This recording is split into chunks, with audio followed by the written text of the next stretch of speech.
Love what you hear? Be sure to check us out on Patreon at patreon.com/finishthefight for exclusive episodes, insights, and even our D&D adventure. If you're an athlete, you know the greatest motivator of all is the fear of letting your teammates down. After all, a team is only as good as its weakest link. So you owe it to those wearing the same jersey as you to be your best every time you step on the field. That's why there's no vape in team.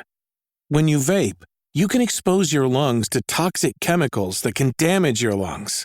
If you're a step behind, the team's a step behind. Brought to you by The Real Cost and the FDA.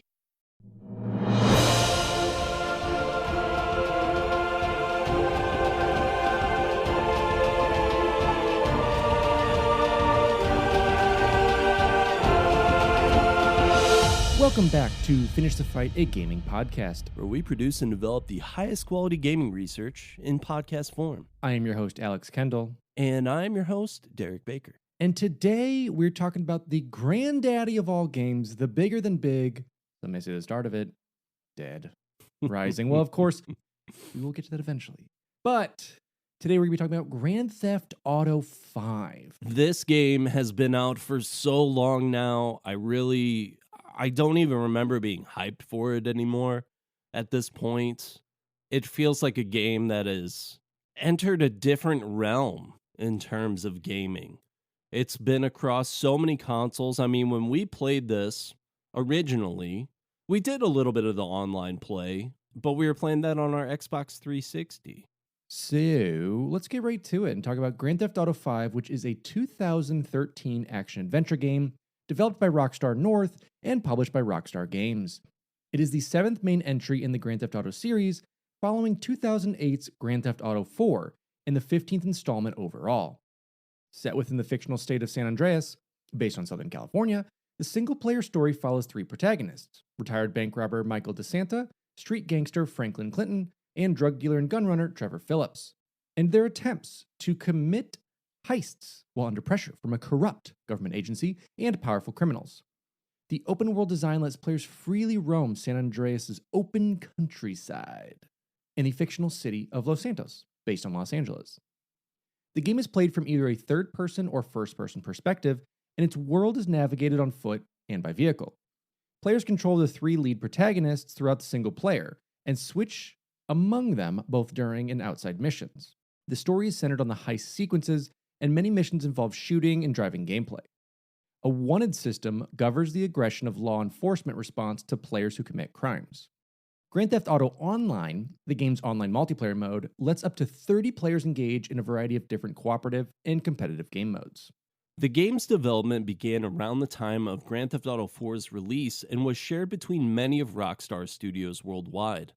The development team drew influence from many of their previous projects, such as Red Dead Redemption and Max Payne 3, and designed the game around three lead protagonists to innovate on the core structure of its predecessors.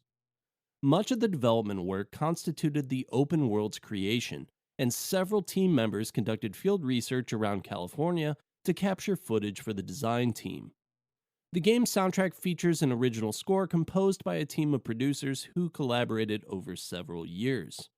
It was released in September 2013 for the PS3 and Xbox 360, in November 2014 for the PS4 and Xbox One, and in April 2015 for Windows, and finally in March 2022 for the PS5 and Xbox Series X and S. Extensively marketed and widely anticipated, the game broke industry sales records and became the fastest-selling entertainment product in history, earning $800 million in its first day and $1 billion in its first 3 days. It received critical acclaim, with praise directed at its multiple protagonist design, open world, presentation, and gameplay. However, it caused controversies related to its depiction of violence and women. It won year-end accolades including Game of the Year awards from several gaming publications, and is considered one of 7th and 8th generation console gaming's most significant titles and among the best video games ever made. It is the second best-selling video game of all time, with over 170 million copies shipped, and as of April 2018, one of the most financially successful entertainment products of all time, with about $6 billion in worldwide revenue. Its successor is in development. Rockstar North Limited, formerly DMA Design Limited, is a British video game development company and a studio of Rockstar Games based in Edinburgh. The company was founded as DMA Design in Dundee in 1987 by David Jones, soon hiring former classmates Mike Daly, Russell Kay, and Steve Hammond. During its early years, DMA Design was backed by its publisher, Psygnosis, primarily focusing on Amiga, Atari ST, and Commodore 64 games. During this time, they created successful shooters such as Menace and Blood Money, but soon turned to platform games after the release of Lemmings in 1991, which was an international success and led to several sequels and spin-offs. After developing Unirally for Nintendo, DMA Design was set to become one of their main second-party developers, but this partnership ended after Nintendo's disapproval of Body Harvest. In 1997, DMA released Grand Theft Auto, which was a huge success. The game sparked a successful series. The company was soon acquired by Gremlin Interactive. Following the release of GTA 2, Gremlin was acquired by Infogrames. After the Infogrames acquisition, the DMA Design assets were sold to Take-Two Interactive. In 2001, after the release of Grand Theft Auto 3, DMA Design was ultimately renamed Rockstar North and became part of the Rockstar Games label. After the shift, the company worked on new titles, including Manhunt, provided support to other Rockstar games such as Red Dead Redemption and Max Payne 3, and continued the Grand Theft Auto franchise with Grand Theft Auto 4 in 2008 and Grand Theft Auto 5 in 2013. Preliminary work on Grand Theft Auto 5 began around Grand Theft Auto 4's release in April 2008. Full development lasted approximately 3 years. Rockstar North's core 360-person team co-opted studios around the world owned by parent company Rockstar Games to facilitate development between a full team of over 1,000.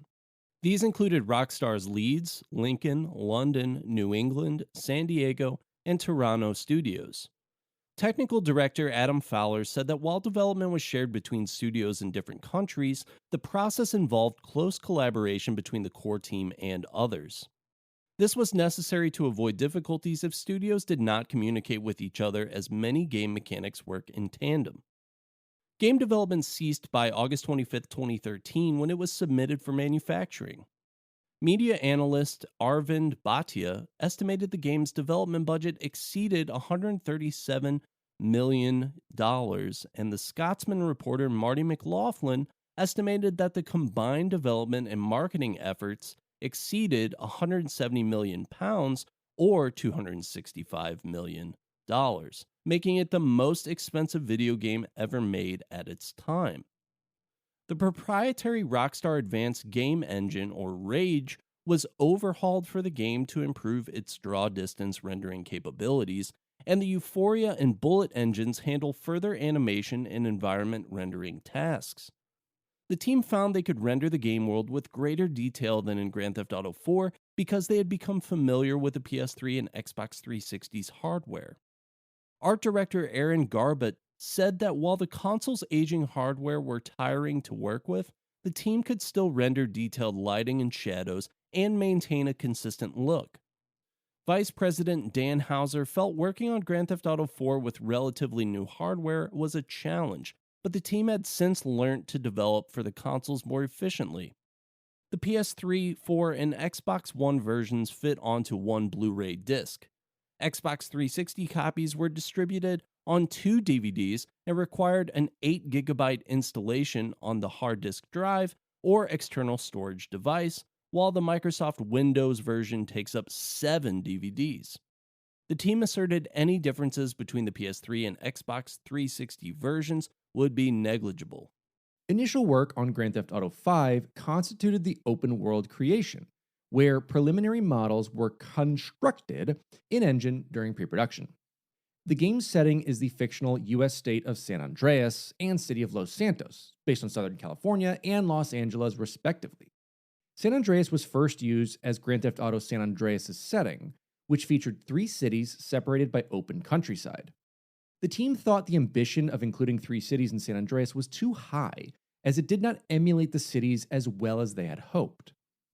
Houser felt an effective portrayal of LA needs to emulate its urban sprawl, and that dividing the workforce between multiple cities would have detracted from capturing what LA is. Garbett said PlayStation 2 era technology lacked the technical capabilities to capture LA adequately, such that San Andreas' rendition of Los Santos looked like a quote backdrop or a game level with pedestrians randomly milling about.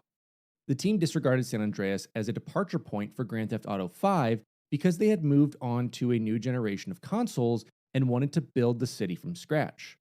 According to Garbett, game hardware had evolved so much from San Andreas that using it as a model would have been redundant. The team's focus on one city instead of three meant they could produce Los Santos in higher quality and at a grander scale than in the previous game. Los Angeles was extensively researched for the game. The team organized field research trips with tour guides and architectural historians and captured around 250,000 photographs and many hours of video footage. Hauser said, "We spoke to FBI agents that had been undercover, experts in the mafia, street gangsters who knew the slang. We even went to see a proper prison." He considered the open world's research and creation the most challenging aspect of the game's production. Google Maps and Street View projections of Los Angeles were used by the team to help design Los Santos' road networks. The team studied virtual globe models, census data, and documentaries to reproduce the city's geographical and demographic spread. The team opted to condense the city's spread into an area players could comfortably travel to capture the essence of what's really there in a city, but in a far smaller area, according to Hauser. The New Yorker's Sam Sweet opined that the exhaustive fieldwork wasn't conducted to document a living space. Rather, it was collected to create an extremely realistic version of a Los Angeles that doesn't actually exist. Garbett noted that Los Angeles was used merely as a starting point and that the team was not dictated by reality when building Los Santos. And I think that you get that vibe pretty well. There's some things in there that you could definitely recognize from the real LA, like the observatory that you meet the FBI agent on. Like that is almost like a perfect rendering of what actually exists in Los Angeles. And there's other little pieces like that throughout the world, but it's so small compared to the real Los Angeles that you don't have to spend, an hour driving across town like you would in LA. The open world includes vast tracts of countryside around the city proper. Research took the team to California's rural regions. Garbett recalled a visit he took with Hauser to Bombay Beach that inspired them to set Trevor's initial story against the Salton Sea. The team wanted a large world without open, empty areas and condensed Southern California's countryside into a detailed play space. The game world covers 49 square miles, about an 80th of Los Angeles County. Its scale is greater than Rockstar's previous open world games. Garbett estimated it is large enough to fit San Andreas, Grand Theft Auto 4, and Red Dead Redemption's worlds combined inside. To accommodate the world's size, the team overhauled the Rage to improve its draw distance rendering capabilities. The large open space permitted the reintroduction of fixed-wing aircraft, omitted from Grand Theft Auto 4 because of its relatively smaller scale. Quote, "We wanted somewhere big to let players fly properly," Hauser explained. Lead producer Leslie Benzies noted that to avoid a hollow countryside area, the team populated the open world with wildlife. And I remember this was essentially borrowed from Red Dead Redemption. Like you could fight a cougar the same way that you could in Red Dead Redemption. I think it was a little less intimidating because you were better equipped to deal with them, and there wasn't that emphasis, of course, on skinning them, collecting pelts, and things like that. So the wildlife was there, but it wasn't as much of a focal point as it is in Red Dead Redemption. A single-player story revolving around 3 lead protagonists was one of Grand Theft Auto V's earliest design objectives. Garbett felt such a deviation from the gameplay's core structure was a risk, and recalled team concern that a departure from GTA's traditional single lead character setup might backfire. Early game conceptualizations would have told 3 separate stories through different protagonists. Later, Grand Theft Auto 4 stories inspired the concept that story trajectories would meet throughout the game. Eventually, the concept evolved into 3 interconnected stories that intertwined through the missions. And of course, they're referring to GTA 4 and GTA 4's DLC, where you had The Lost and the Damned, and then you had the Ballad of Gay Tony. And there ends up being a mission that exists in all three in GTA 4, and then those two DLCs, where the main protagonists all come together at an apartment, a drug deal gone bad. They're all there for different reasons. And I think it is a really good jumping off point for this design. According to Benzies, the team made the multiple character formula integral to the structure of the gameplay as well as the narrative. Hauser opined that Grand Theft Auto V is their strongest plotted game because the characters are so intertwined and that the meeting points between the characters' stories are very exciting. The central story theme is the pursuit of the almighty dollar. Missions follow the lead character's efforts to plan and execute complicated heists to accrue wealth for themselves. The team focused on money as the central theme in response to the 07-08 financial crisis, as its effects turned the main characters back to a life of crime. Hauser explains, "We wanted this post-crash feeling because it works thematically in this game about bank robbers." The positive reaction to Grand Theft Auto 4's Three-Leaf Clover, which is the mission you mentioned, Derek, an elaborate heist executed by lead protagonist Nico Bellic and accomplices, encouraged the team to develop the story around the heists. Hauser said while Three-Leaf Clover was well received, the team had not captured the thrill of the robbery to their best abilities and wanted Grand Theft Auto 5 to achieve it. He felt a strong bank robbery mission, quote, was a good device that he'd never used in the past. Repeating ourselves is a fear when we're doing games where part of the evolution is just technological.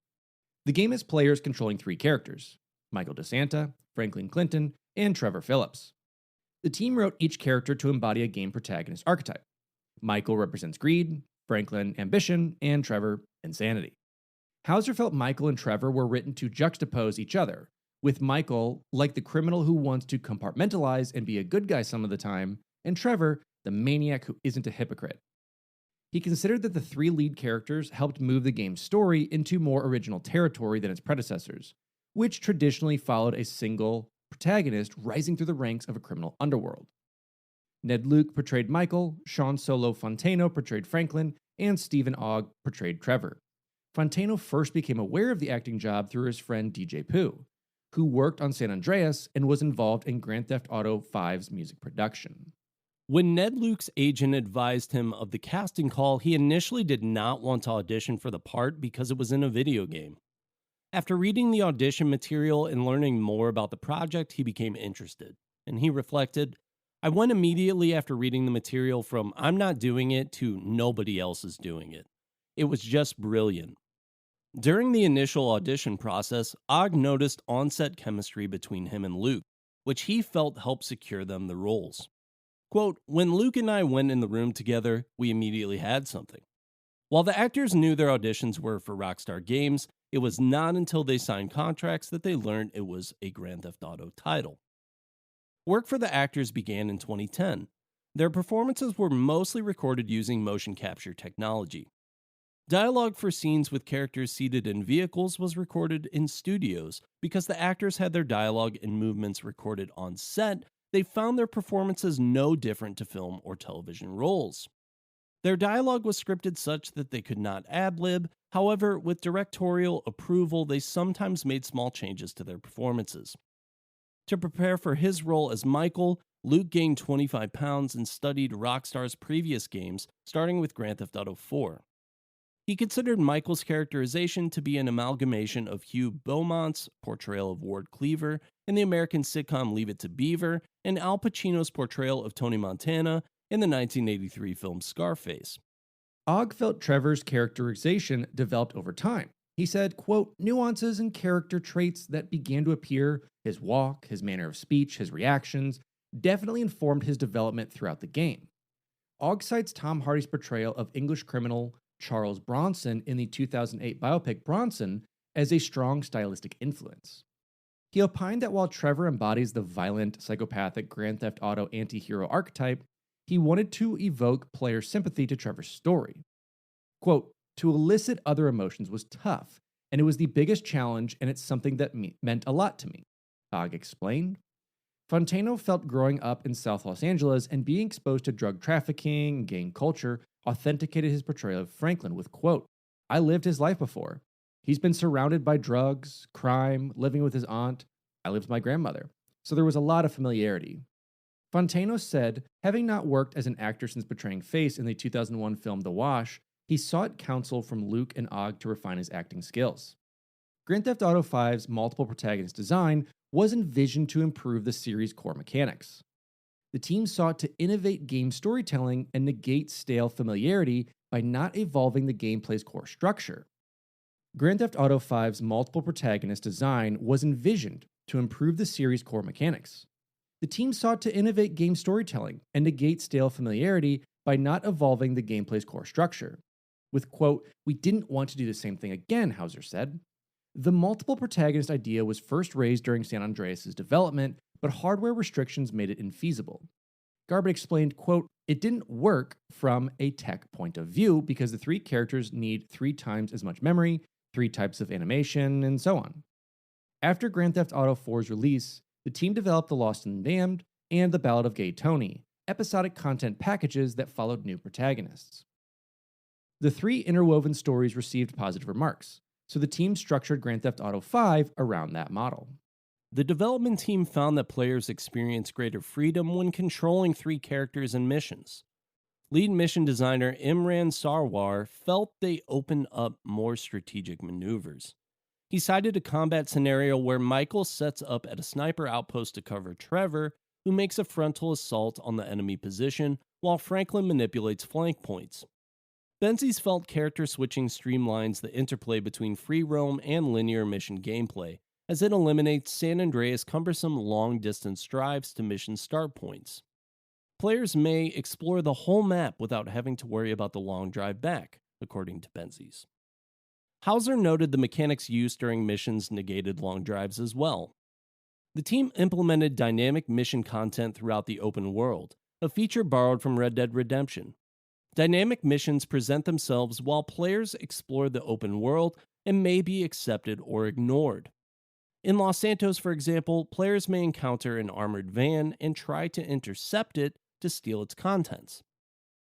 The team overhauled the game's shooting and driving mechanics to match the standards of its contemporaries. Public reception to the team's previous games, such as Grand Theft Auto 4, Red Dead Redemption, and Max Payne 3, was considered during the process. To increase the pace of shootouts, the team removed hard locking, a central mechanic in Grand Theft Auto 4 that instantly locks onto the enemy nearest to the crosshair. Associate Technical Director Phil Hooker found hard locking too disorienting and immersion breaking, as you didn't have to think about enemy locations. He said Grand Theft Auto 4 players just rely on holding and shooting until a target is dead, so Grand Theft Auto 5 introduces a timer that breaks the lock on a target after a few seconds. The team refined Red Dead Redemption's cover system for the game, with increased fluidity moving into and out of cover. Regarding the reworked vehicle mechanics, Hauser felt the game took influence from racing games and corrected Grand Theft Auto 4's boat-like driving controls. Grand Theft Auto Online launched on October 1st, 2013, 2 weeks after the release of Grand Theft Auto 5. Many players reported that they had difficulties connecting to the game's servers and the Social Club web service, and others further reported that the game would freeze while loading early missions. Rockstar released a technical patch on October 5th in an effort to resolve the issues. The microtransaction system, which allows players to purchase game content using real money, was also suspended as a failsafe. Problems persisted the second week following launch, and some players reported their player character progress as having disappeared. Another technical patch was released on October 10th, combating the issues, and players experiencing issues were told not to recreate their multiplayer avatars. As recompense for the technical issues, Rockstar offered a stimulus of 500,000 GTA buckaroonies to the accounts of all players connected to online since launch. Rockstar announced in September 2015 that the PlayStation 3 and Xbox 360 versions of the online mode will no longer receive any new additional content due to limitations in the console capacity. This was criticized by Forbes writer Paul Tassi, who felt that Rockstar was, quote, cutting out a lot of potential customers who continue to play on the older systems, adding that the re-releases on PlayStation 4 and Xbox One were lacking in additional content. In June 2021, Rockstar announced that the game's servers for the PlayStation 3 and Xbox 360 versions would shut down on December 16th. Microtransactions became unavailable for the platforms on September 15th, and social club tracking closed on the next day. Now, this does make sense because you need to get to those higher end consoles, more memory, more capacity for newer tech, and you just can't have those old consoles dragging you back. Absolutely. A standalone version of Grand Theft Auto Online was released alongside the enhanced version of GTA 5 for PS5 and Xbox Series X and S on March 15, 2022. It was free on the former for the first 3 months, and in addition to graphical enhancements and various quality of life improvements, this version features some exclusive content, such as new vehicles, an auto shop called How's Special Works, where select vehicles can be upgraded for elite driving performances, and the Career Builder, which provides players with enough in-game currency to set up one of 4 businesses upon creating a new character. For a limited time, players could permanently transfer their progress from the previous generation consoles. Earned in-game money could only be transferred across the same console family, so PS4 to PS5 or Xbox One to Xbox Series X and S. In early 2021, a user known as Toast reported that they found a way to reduce the loading times of GTA Online by up to 70% with an unofficial patch. Rockstar affirmed that the patch improved these load times and officially included this patch into the game in March 2021 update and thanked the user for the discovery, awarding them $10,000 from their bug bounty program. Hey, it's Kaylee Cuoco for Priceline. Ready to go to your happy place for a happy price? Well, why didn't you say so? Just download the Priceline app right now and save up to 60% on hotels. So whether it's Cousin Kevin's Kazoo Concert in Kansas City, go Kevin, or Becky's Bachelorette Bash in Bermuda, you never have to miss a trip ever again. So download the Priceline app today. Your savings are waiting. Go to your happy place for a happy price. Go to your happy price, Priceline. The game was extensively marketed through video trailers and press demonstrations.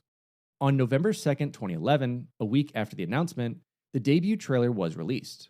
It is narrated by Michael and depicts the open world accompanied by the song Ogden's Nut Gone Flake by English rock band Small Faces. A press release published the same day confirmed the game's open world recreation of Southern California and Los Angeles. Almost a year later, Game Informer ran a Grand Theft Auto 5 cover story for their December 2012 issue. Rockstar intended to release the second promotional trailer on November 2nd. However, these plans were hampered by Hurricane Sandy, which cut power supplies to Rockstar New York's office. The trailer was eventually released on November 14th. It introduces the lead protagonists' backstories and features the song Skeletons by Stevie Wonder. To unveil the cover art, Rockstar contracted artists to paint a mural on a wall in Manhattan on March 31st, 2013, followed by the artwork's digital release on April 2nd. It showed English model Shelby Wellender portraying a blonde beachgoer. 3 trailers released on April 26, each focusing on one of the protagonists. The songs Radio Gaga by Queen, Hood Gun Love It by J-Rock, and Are You Sure Hank Done It This Way by Waylon Jennings are used in the Michael, Franklin, and Trevor trailers, respectively. A trailer released on July 9th featured the first gameplay footage. It demonstrated the shooting and driving mechanics and the ability to swap between characters instantaneously. Grand Theft Auto Online was unveiled in a trailer released on August 15th. The video displayed activities like bank heists, small robberies, traditional game modes, purchase of property, and bicycle riding. The final pre-launch trailer was released on August 29th, intended to be a television advertisement. The song Sleepwalking by the Chain Gang of 1974 was used in this trailer. Viral marketing strategies were used to promote the game. Visitors to the website of the Epsilon program, a fictional religious cult within the Grand Theft Auto universe, were offered a chance to register for that group. After filling in an online membership form, the terms and conditions revealed that the site was a casting call for 5 people to appear in the game as members of the fictional cult. The official GTA 5 website was redesigned on August 13, 2013 to show a preview of activities and locales within the open world and an examination of the lead protagonist's stories. More information was released on the website on August 24th, September 6th, and September 13th. To spur pre-order sales, Rockstar collaborated with several retail outlets to provide special edition versions of the game. The special edition includes a unique case packaging, a game map, and unlock codes for additional content in the single-player and multiplayer modes. The publisher collaborated with Sony to release a 500GB PlayStation 3 console, which includes a copy of the game, a 30-day trial membership for the PlayStation Plus service, and a set of Grand Theft Auto 5 branded headphones. All game pre-orders granted the purchaser an access code for the in-game Atomic Blimp aircraft. GameStop held a promotional raffle with the chance to win a real-life Bravado Banshee sports car, the game's counterpart of the Dodge Viper. Rockstar collaborated with West Coast Customs to build the vehicle. Shortly after the game's release, the iFruit application was released for iOS devices. It lets players customize vehicles, create custom license plates, and teach Franklin's dog Chop new tricks, which unlocks additional in-game abilities. Upon its launch, some users reported problems connected to the application servers. These problems were resolved with an update on September 25th. iFruit was released for Android on October 29th and for Windows Phone devices on November 19th. A PlayStation Vita port was released on April 1st, 2014, the worst day to release anything or announce anything.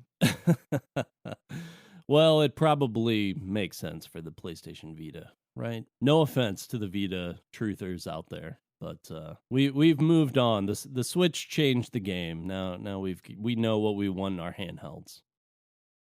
So let's talk about we've touched on it a bit, but the story for this game, which takes a very different turn, I think, from the previous ones, just with that three-protagonist plot.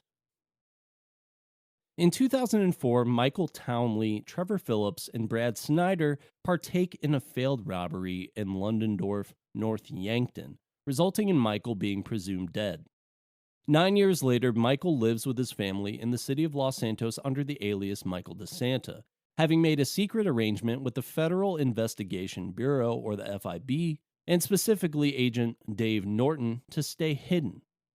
Across town, gangster Franklin Clinton works for a corrupt car salesman and meets Michael while attempting to fraudulently repossess his son's car. The two later become friends. When Michael finds his wife sleeping with her tennis coach, he and Franklin chase the coach to a mansion, which Michael destroys in anger. The owner of the mansion, drug lord Martin Madrazo, demands compensation. Michael returns to a life of crime to obtain the money, enlisting Franklin as an accomplice. With the help of Michael's old friend Lester Crest, a disabled hacker, they rob a jewelry store to pay off the debt. Meanwhile, Trevor, who lives in squalor on the outskirts of Los Santos, hears of the heist and realizes it was Michael's work. Trevor had believed the FIB killed Michael in the Londendorf heist. He finds Michael and reunites with him, forcing Michael to reluctantly accept him back into his life. As time goes on, the protagonist's lives spiral out of control. Michael's criminal behavior prompts his family to leave him. When he later becomes a movie producer, he comes into conflict with Devin Weston, a billionaire venture capitalist and corporate raider who attempts to shut down Michael's studio. Michael thwarts his efforts and inadvertently kills his assistant, causing Devin to vow revenge. Meanwhile, Franklin must rescue his friend Lamar Davis from their former friend and rival gangster Harold Stretch Joseph, who attempts to kill them to prove himself to his new gang. Concurrently, Trevor tries to consolidate his control over various black markets in Blaine County, waging war against the Lost Outlaw Motorcycle Club. Latin American street gangs, rival meth dealers, private security firm Merriweather, and triad kingpin Y. Chang. Having broken his agreement with Dave by committing heists again, Michael is coerced by Dave and his superior, Steve Haynes, to perform a series of operations alongside Franklin and Trevor to undermine the International Affairs Agency, or the IAA.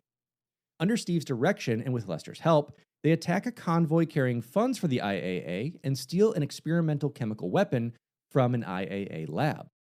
As Steve comes under increasing scrutiny, he forces Michael and Franklin to erase evidence against him from the FIB servers.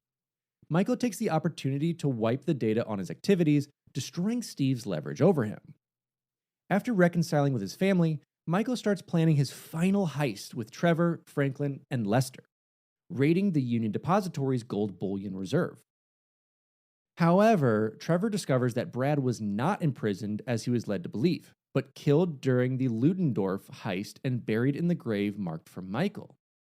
Deducting that the heist was a setup and that he was supposed to be killed in Brad's place, Trevor feels betrayed and leaves Michael for dead following a standoff with Chang's henchmen. Although Franklin saves Michael, Trevor's anger towards the latter causes friction within the group and threatens to undermine their plans. Meanwhile, Steve betrays Michael and Dave, and they become caught in a Mexican standoff between the FIB, the IAA, and Merryweather. Michael and Dave are rescued by Trevor, who decides to partake in the Union Depository heist and parts ways with Michael afterwards. The heist is successful, but Franklin is afterwards approached by Steve and Dave, who contend that Trevor is a liability, and Devin, who seeks revenge on Michael. Franklin has three options: kill Trevor, kill Michael, or attempt to save both in a suicide mission.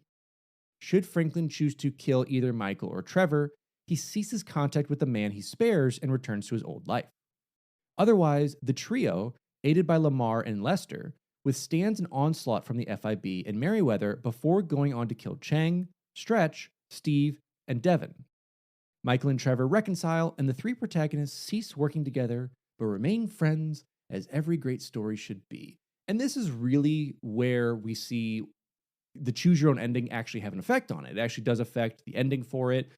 Small as it may be, it definitely changes the gameplay. Yeah, but it's an interesting story. It's an interesting plot. Now, a lot of emphasis has been placed on the three protagonists and switching between them throughout. One of the things that I guess I found interesting about this is you really don't play as Trevor until it feels like you've gotten into the game quite a bit. I don't know if you remember this from back then, but you go through all that stuff with Franklin and Michael where they start working together, and then Trevor, you've gone through basically an entire chapter of missions, and then Trevor sees them on TV, and that's when you can finally control him, and then you play as just Trevor for a long time to basically get him out of his entire area. So it feels really disjointed, and it feels like you're leaving a lot of progress behind until eventually they all start working together and you could sort of switch freely between the three. So very cool, very definitely unique way to play a game. I haven't played anything like it since then, and I enjoyed the story a lot. I think that the different plot endings was sort of a unique twist on the whole idea. Obviously, you know which one you're supposed to pick, but if there's a character that I think you didn't particularly like, you could, choose to kill them off. So let's move over to what is generally one of the better parts of the Grand Theft Auto series. In my opinion, the music and sound. Grand Theft Auto 5 uses an original score, unlike most of its predecessors. Music supervisor Ivan Pavlovich summarized the original score idea as daunting because it was unprecedented for a Grand Theft Auto game. Like most previous series entries, the game uses licensed music tracks provided by an in-game radio as well. Pavlovich hoped that the original score would enhance the licensed music use, not detract from it. He further noted the balancing act between the score's ambient subtext intentions and the game's on-screen action. To work on the score, Rockstar engaged The Alchemist, Oh No, and Tangerine Dream with Woody Jackson, who had previously worked on Red Dead Redemption, LA Noire, and Max Payne 3's music. The team of producers collaborated over several years to create more than 20 hours of music that scores both the game's missions and dynamic gameplay throughout the single-player and multiplayer modes. Early in the game's development, the music team were shown an early build before starting work on the score. Their work was mostly complete later in development, but they continued composing until its final build was submitted for manufacturing. Edgar Froese, Tangerine Dream's founding member, initially rejected the offer of producing music for a video game. After he was flown to the studio and shown the game, he was impressed by its scale and cinematic nature and changed his mind.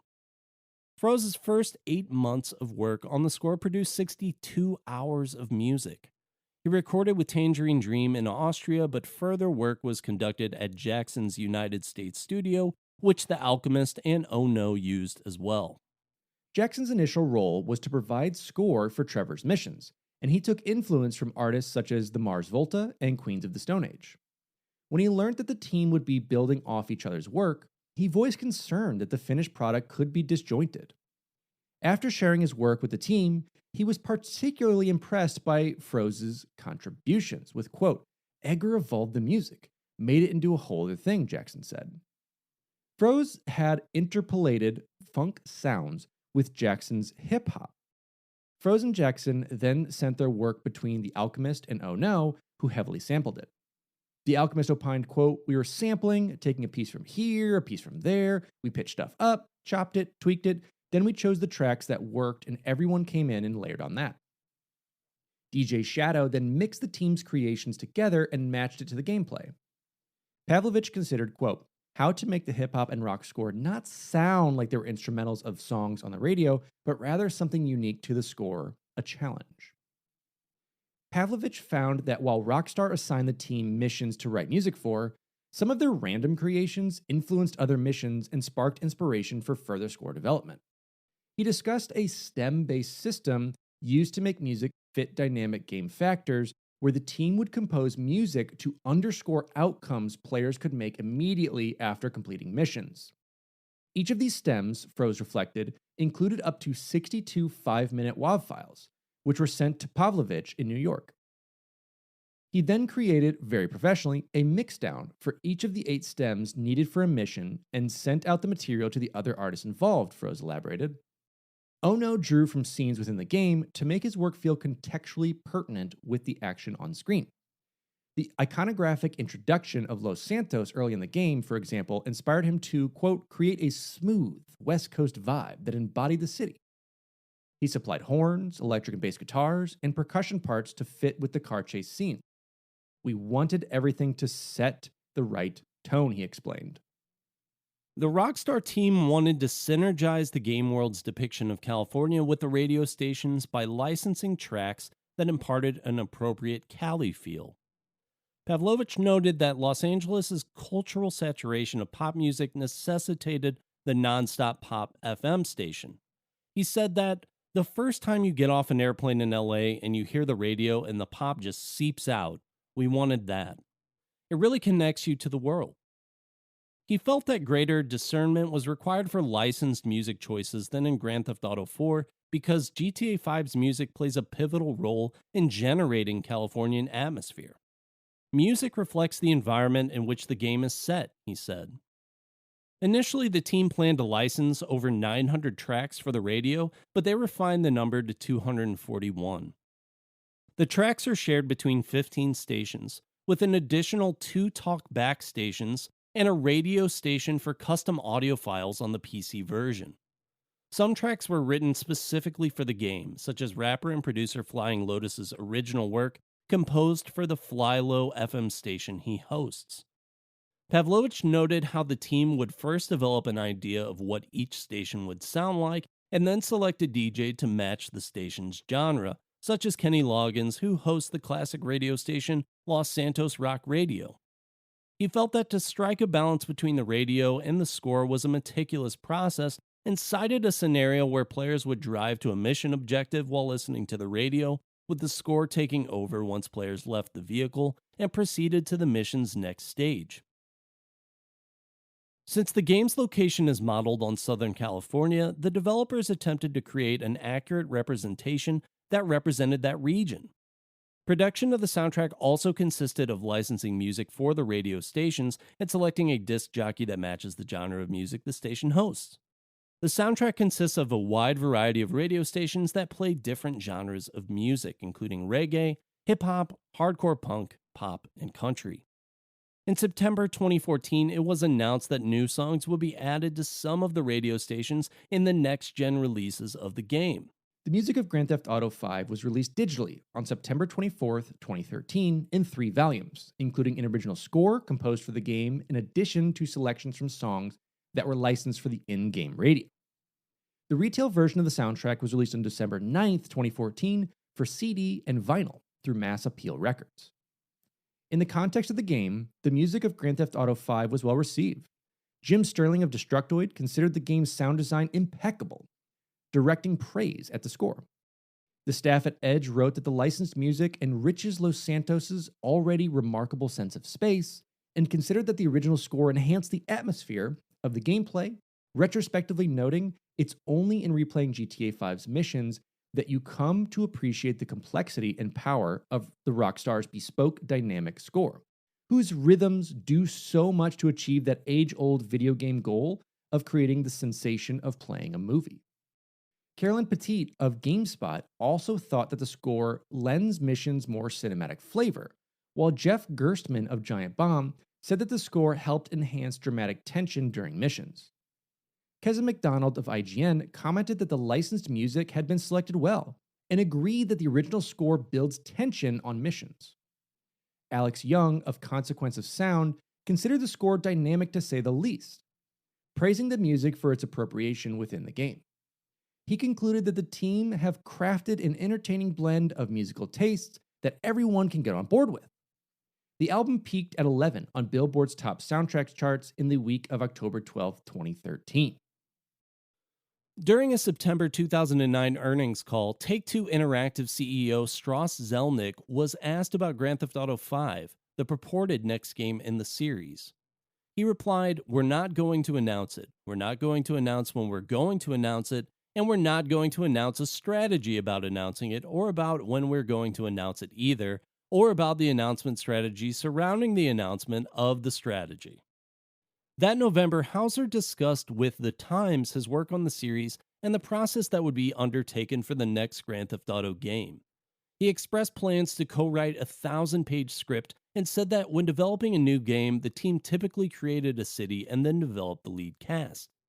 In July 2010, Rockstar North posted 7 job advertisements related to a new title. The company wanted to recruit environment artists, physics programmers, and character animators. The latter advertisement asked for recruits with professional experience developing a third-person action game. Journalists wrote that the job listing was indicative of Grand Theft Auto V's existence, and in July 2011, anonymous sources allegedly close to the developer told GameSpot that the title was well underway, with a 2012 release date likely. Rockstar Games first confirmed the game's existence on October 25, 2011, in an announcement on its official website and Twitter feed.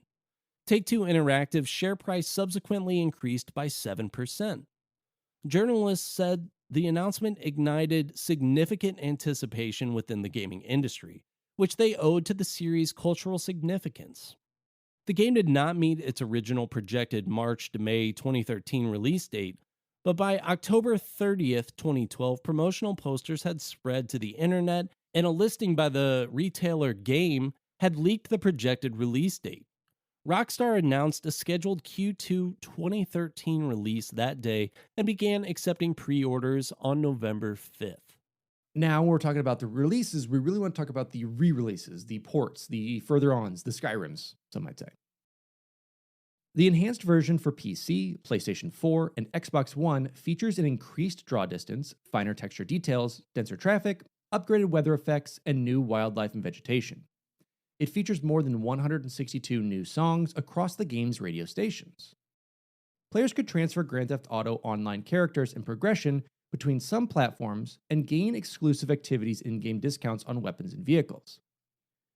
The re-release features a new on-foot first-person view option that players may configure to personal preference, for example, by making the view toggle to third person while taking cover.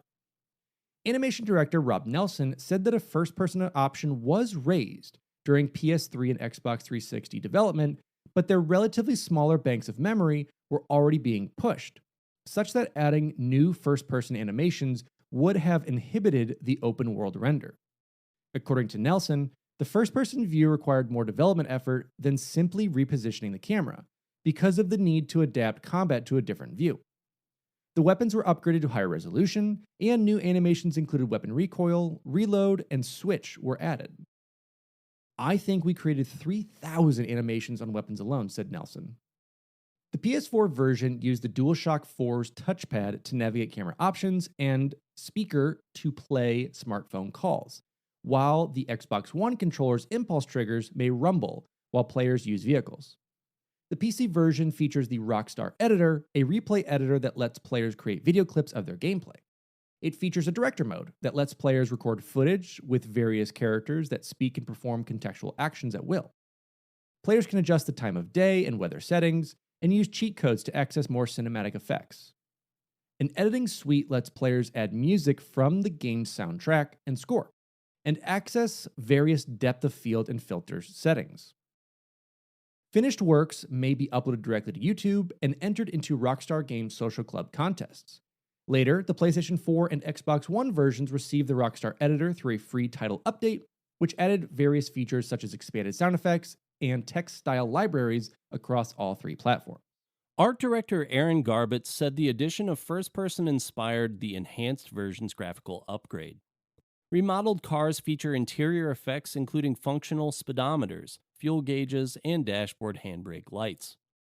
The team added new particle and lighting effects, like fireflies at night in the countryside or ambient light pollution over Los Santos at night, according to Garbett.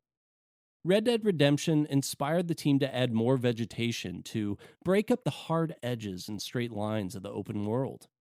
The original version's vegetation was replaced with more detailed equivalents in the enhanced version. An upgraded weather system lets tree branches and leaves blow realistically in the wind. The team hand-placed weeds along fences and walls and placed grass over many of the open world's terrains. They then layered foliage, rocks, and litter over the grass. An upgraded screen space ambient occlusion, or SSAO system, renders new particle shadow and weather effects, such as volumetric fog or neon reflections in cars at night. The ambient light pollution over nighttime Los Santos may dissipate in poor weather. A dynamic depth of field system sharpens and softens images to emulate camera autofocus, and improved shaders produce new colors in skin and terrain textures. Initial PC version development began in parallel with PS3 and Xbox 360. PC development later gave way as focus shifted to the console releases but eventually resumed. Because the team had planned a PC version from early on, they made technical decisions in advance to facilitate later development, like support for 64-bit computing and DirectX 11. The art team authored their source art at high resolutions even though they needed to be compressed on the PS3 and Xbox 360, with the foresight that PC versions would display these assets uncompressed. These early decisions aided the PS4 and Xbox One versions' development as well, due to their similar system architectures to the PC. Their similarities helped the team ramp up to the PC version, where they could push the visuals and technology further than before. The PC development team consisted of members of the original team and PC specialists from Rockstar's other studios who had brought Grand Theft Auto 4, Max Payne 3, and LA Noire to the platform. The PC's recommended specs are based on the game running a native 1080p resolution at 60 frames per second, and the team suggested 60 FPS as the optimal performance benchmark. The PC build supports 4K resolution and uncapped frame rates as well. The team opted to give players the choice to configure the game according to their individual system specs. Players may configure LOD draw distances, anisotropic filtering, graphics effects, and so on. A population density slider affects the density of street-walking pedestrians and cars on the roads. Now, when it comes to the overall reception of the game, Grand Theft Auto 5 received universal acclaim from critics, according to Metacritic, based on a number of reviews for the PS3 and Xbox 360. The game is Metacritic's 5th highest rated, tied with several others. Reviewers liked the multiple lead character formula, heist mission design, and presentation, but some did not agree on the quality of the story and characters. IGN's Keza McDonald called Grand Theft Auto 5 one of the very best video games ever made, and Play considered it generation-defining and exceptional. Edge wrote that it is a remarkable achievement in open-world design and storytelling, while the Daily Telegraph's Tom Hoggins declared it a colossal feat of technical engineering. It became the second ever Western-developed game to be awarded a perfect score from the Japanese video game magazine Famitsu. CNET's Jeff Bakalar felt that the game encourages players to engage with all three characters. Edge found that switching players helped avoid long travel times to mission start points. Because of the switching mechanic, Game Informer's Matt Burtz noted that players are kept in the thick of the action during shootouts. Eurogamer's Tom Bramwell wrote that switching added a tactical element to shootouts as characters set up in strategic outposts would cause fewer shooting gallery situations than previous installments. McDonald felt the switching feature gave players more choice in their approach and made missions less predictable. Giant Bomb's Jeff Gerstmann considered the heist missions a welcome deviation from the series' typical mission structure. Eurogamer's Bramwell likened them to blockbuster set pieces, and GameSpot's Carolyn Petit cited the 1995 film Heat as a stylistic influence on their design. Joystick's Zav D'Amatos felt creativity and methodical approaches were encouraged. Polygon's Chris Plant likened rapid character switching during heist missions to film editing, with the player serving as editor, switching rapidly to the most interesting perspective for any moment. Computer and Video Games' Andy Kelly felt that overall mission design was more diverse than and lacked the escort errands of its predecessors. Edge praised the game's graphical fidelity and absence of load screens. Play complemented the draw distances and weather and lighting systems. Eurogamer's Bramwell considered the lighting system to be the game's most significant advancement. Official Xbox Magazine's Mike Raparez thought that the game was probably the Xbox 360's greatest technical achievement and was surprised that the open world could render on the console. Reviewers lauded the open world design, some further complimenting the game for streamlining Los Angeles' geography into a well-designed city space.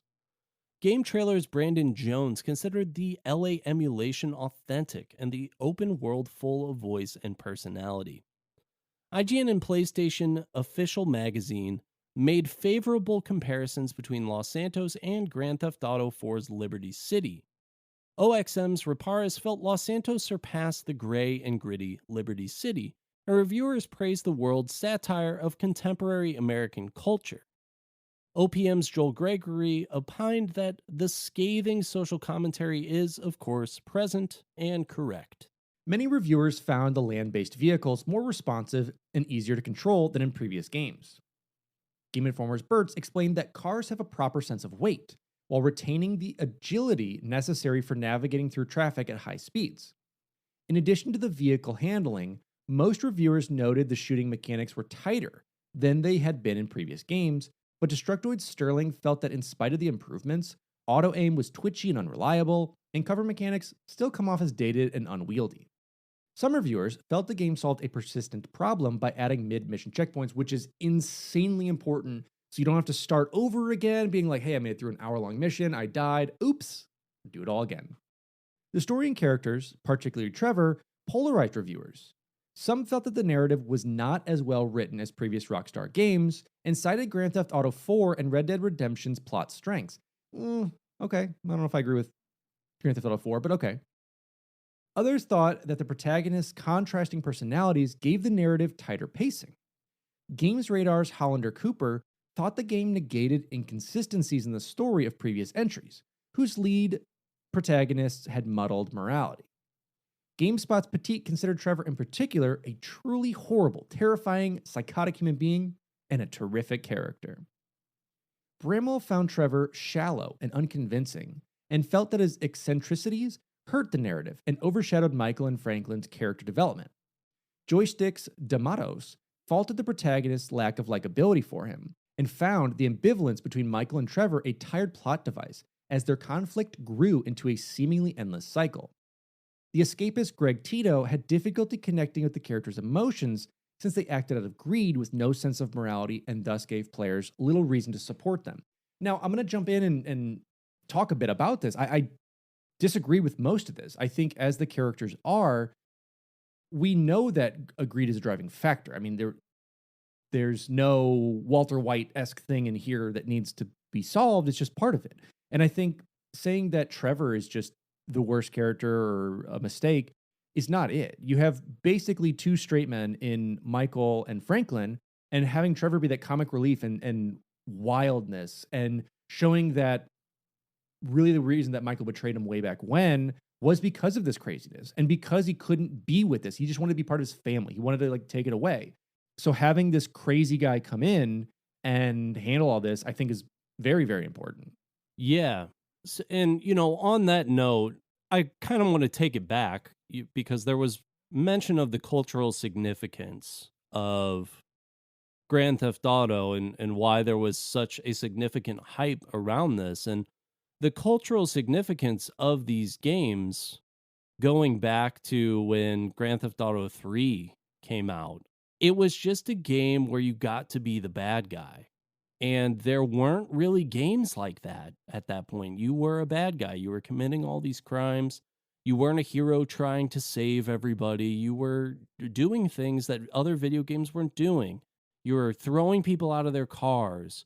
You were, hunting down people and like you could kill them on the street. You were running away from the police.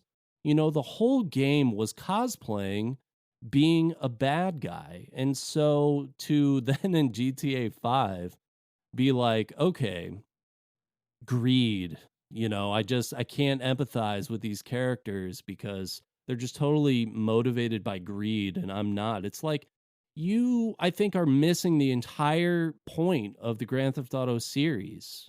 And that is that you are not supposed to want to be these people, but it's like an outlet for like these other things that you wouldn't normally do in other video games. There's no like real world draw that should be happening between Grand Theft Auto and yourself, in my opinion. And it's things like that line of thinking that leads to the people that are like, oh, do violent video games cause violence in real life? Like, no. If you're a normal person, you're not sharing any sort of connection, I think, with these characters in terms of what they're motivated by. I think you could certainly understand the plot and understand, what you're witnessing and do those missions, but yeah, no real connection for me at least. Yeah, and so I'm going to look at this game sort of from a retrospective type of viewpoint. I think Trevor really represents a lot more than just like chaos within the game as a protagonist. To me, he's like the classic GTA player in that when those games came out on 3 and Vice City, it's like you really weren't always focused on the actual missions. It was like, let's run around in the sandbox and do all these bad things. Let's steal the fastest car. Let's go get the Banshee out of the car dealership and just drive around this town as fast as we can. Oh, we're in Vice City. Like, let's go rob the convenience store or whatever and, blast some 80s music in this neon vibe. I mean, you were just going around just causing mayhem and destruction a lot of times.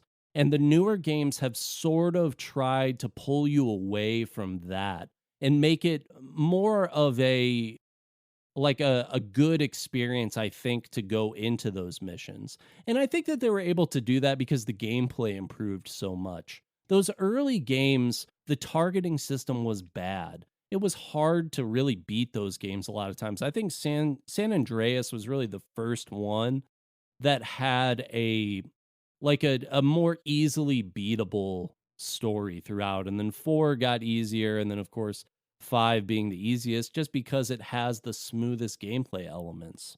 But it was never originally about that to me, in my opinion. If you go back and play those remastered ones, I'm sure it's a little bit smoother to be able to get through those missions. But if you play the original versions, it's a chore, especially going back now and doing that. So retrospectively, looking at this game as a 2013 game, I think it was really innovative when it came out. And it was a very fun, unique experience. But I've now played it again on the PlayStation 5. And I really felt like, despite all the stuff that you can do in the single player, in the campaign, you are sort of just getting an intro to what the online is supposed to be.